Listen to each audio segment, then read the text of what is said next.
दो वक्त की रोटी। बहू याद रखो, ऊपर वाले की लाठी में बहुत ताकत होती है।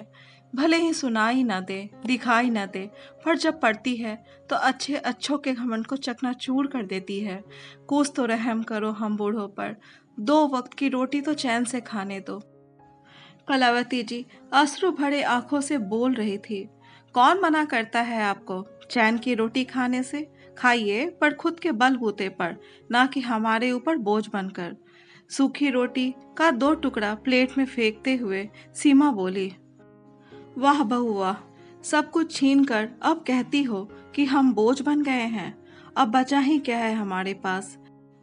पर तू घबरा मत, ऊपर वाले के घर में देर है, अंधेर नहीं। तुझे वक्त रहते सबक जरूर सिखाएंगे। बड़ी आई मुझे सबक सिखाने वाली। अब जल्दी से रोटी खाइए और रसोई में जाकर अपना काम कीजिए। सुबह से सारे काम ऐसे ही पड़े हैं। और हाँ, बाबूजी को कह दीजिएगा पहाड़ बगीचे में साफ सफाई करने और अच्छे से झाड़ू मारने। आज मेरी बहुत सारी सहेलियां आने वाली हैं, तो मुझे गंदगी बिल्कुल पसंद नहीं है। अपना रौब दिखाते हुए सीमा बोलकर अपने कमरे में चली जाती है। इधर कलावती जी खाते खाते बिलख पड़ती हैं और सूखी रोटी कौवा को देकर रसोई में काम करने चली जाती हैं। दूर खड़े कलावती जी का पति मनोहर जी अपनी पत्नी को ऐसी दशा में देखकर रो पड़ते हैं और झाड़ू लेकर बगीचे की साफ सफाई में लग जाते हैं। तभी थोड़ी देर बाद कलावती जी बहू से छुपते छुपाते मनोहर जी के लिए चाय लेकर जाती है और उन्हें झाड़ियों के पीछे छुपकर पीने को कहती है। मनोहर जी वहीं बड़े पौधों के पीछे छुपकर बैठ जाते हैं और चाय पीने लगते हैं। उन्हें ऐसे अवस्था में देखकर कलावती जी की आंखों से सहस्त्र मोती झड़ने लगते हैं और रोते रोते कहती है, हितेश के बापू, मैंने कहा था ना कि अपना घर बार बेचकर यहाँ बेटे बहू के पास मत आइए। सारे जमीन जत्था पैसा कौड़ी सब अपने इकलौते बेटे को सपुर्द कर दिया, बिना कुछ सोचे समझे। यहाँ तक कि बैंक के सारे कागजात और एफडी के पेपर भी। अब देख लीजिए उसका नतीजा। बेटा तो बेटा, बहू ने भी कहीं का नहीं छोड़ा। एक एक पाई के लिए भी मोहताज बना दिया है हमें। हमारी हालत तो एक नौकर से भी बदतर हो गई है जी।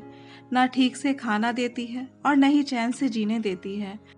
मैंने कितनी मिन्नतें की थी आपसे कि अपने जीते जी अपने बच्चों को कुछ भी नहीं दीजिए, पर आपने मेरी एक न सुनी और आज की आई लड़की ने हमारा जीना दुश्वार कर रखा है। माथे पर चिंता की लकीरों के ऊपर हाथ धरे कलावती जी अपना दर्द बयां कर रही थी। हमें माफ कर दो कलावती, मुझसे बहुत बड़ी भूल हो गई। मैं बेटे के मुंह में अंधा हो गया था। मुझे अच्छे और बुरे का फर्क ही नहीं दिखाई दिया।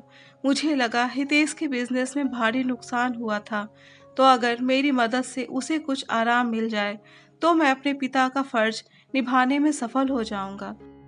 पर मैं गलत साबित हो गया कलावती। मुझे बहू पर पूरा भरोसा था कि वो हमारा पूरा ध्यान रखेगी। उसके व्यवहार में कभी इस तरह का छल कपट नहीं देखा था मैंने। पर पैसे आते ही उसका घमंड सातवें आसमान पर होगा, ऐसा सपने में भी कल्पना नहीं किया था। पर अब बहुत हो गया।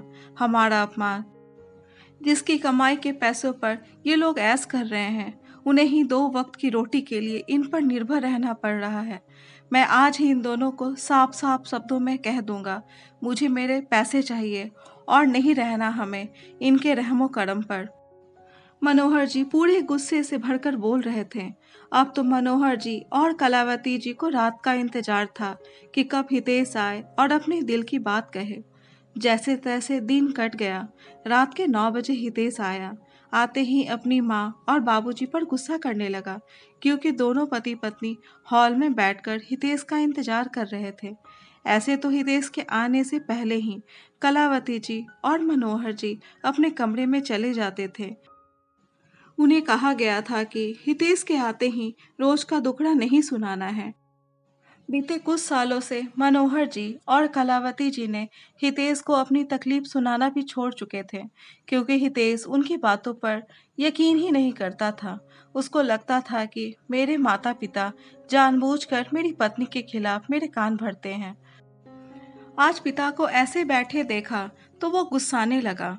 तभी मनोहर जी के सब्र का बांध टूट गया और वो जोर से चिल्लाए और कहे, आज मैं यहाँ से नहीं जाऊंगा जब तक मैं तुमसे अपने दिल की बात ना बता दूं, और आज तुझे सुनना ही होगा। आवाज सुनते ही सीमा भी अपने कमरे से बाहर आ गई और कलावती जी को कहने लगी, माँ जी, बाबूजी को कमरे में ले जाइए। कब से मैं बोल रही थी कि चले जाइए अपने कमरे में, पर नहीं, आपको तो इन्हें परेशान करना है बस। अभी अभी तो आए हैं काम से वापस और आते ही शुरू हो गए। एकदम चुप हो जाओ सीमा, बहुत हुआ तुम्हारा, अब बर्दाश्त नहीं करूंगा। जोरदार आवाज में मनोहर जी बोले। मनोहर जी को इतने गुस्से में आज पहली बार देखा था हितेश ने और सीमा ने। पहले हमेशा सबका सुनकर बिल्कुल शांत रहते थे, पर आज का ये रौद्र रूप उन दोनों ने पहली बार देखा था। इसलिए हितेश बोला, तो बताइए आपको क्या कहना है। गुस्से से मनोहर जी कहते हैं, मैं और मेरी पत्नी कल ही वापस जाएंगे। अब मुझे एक पल भी इस घर में नहीं रहना। मेरे जितने भी पैसे हैं वो कल के कल मुझे चाहिए, और जितने भी कागजात और बैंक के पेपर हैं वो भी मुझे अभी के अभी चाहिए, और वो 20 लाख के एफडी के पेपर भी ला कर दे। बाबूजी की बातें सुन दोनों के होश उड़ गए। दोनों को अपने कानों पर विश्वास नहीं हो रहा था। माँ, बाबूजी, आप अचानक ऐसे कैसे बोल सकते हैं? क्या बात है बाबूजी, इस घर में कोई परेशानी है क्या? आप ऐसा मत बोलिए, हमारा क्या होगा? हम तो फिर से बिखर जाएंगे। हितेश अपने पिताजी का पैर पकड़ते हुए कह रहा था। तू कह रहा है क्या हुआ? 2 वक्त की रोटी भी भर पेट नहीं खिला पाया, और नौकरों की तरह मैं और मेरी पत्नी इस घर में काम करते रहे। हितेश, बहुत हुआ तेरा दिखावा। अरे हाथी के दांत, खाने के कुछ और, दिखाने के कुछ और। बंद कर ये ढोंग हितेश। तुम दोनों पति पत्नी ने मिलकर हमारा जीना दुश्वार कर दिया है। माँ, तुम तो समझाओ पिताजी को। अब समझाने के लिए बचा ही क्या है बेटा? तेरी पत्नी मुझे नौकरानी समझती है, और जिस बाप ने तेरी खुशी के लिए अपने जीवन भर की कमाई तुझ पर न्यौछावर कर दिया, तुझे तो उस बाप पर तरस तक नहीं आई। तुम्हारी पत्नी अपने मन की करती गई और तुम उसे सह देते गए, पर अब नहीं हितेश। अरे एक वक्त की भी रोटी खाएंगे तो आत्मसम्मान के साथ खाएंगे, पर अब यहाँ एक पल भी नहीं रुकेंगे। कलावती जी के आंखों से आंसू झड़-झड़ बहे जा रहे थे। ए माँ, माफ कर दे, पर ऐसा मत कर माँ। कान पकड़ते हुए हितेश बोल रहा था। पर अब मनोहर जी और कलावती जी इनके मगरमच्छ वाले आंसुओं से पिघलने वाले नहीं थे। एक बार तो वो अपने बेटे के मुंह में आकर ठोकर खा चुके थे, पर अब उनमें वो साहस दोबारा ना था कि वो दोबारा ठोकर खा सके। उन्होंने जो फैसला कर लिया वो अडिग था। मजबूरन हितेश को भी सारे पैसे वापस करने पड़े। अपने हक की कमाई लेकर दोनों पति पत्नी आत्मसम्मान की पोटली लेकर अपने गांव की तरफ निकल पड़े। हितेश और सीमा उन्हें एकटक जाते देखते रहे। रुलाकर तड़पाकर खुश तुम भी ना रह पाओगे। जितना उन्हें रुलाया है, तड़पाया है, कल तुम भी अपनी औलाद से वही पाओगे।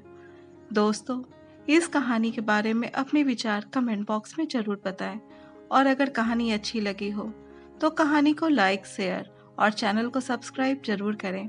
कहानी सुनने के लिए धन्यवाद।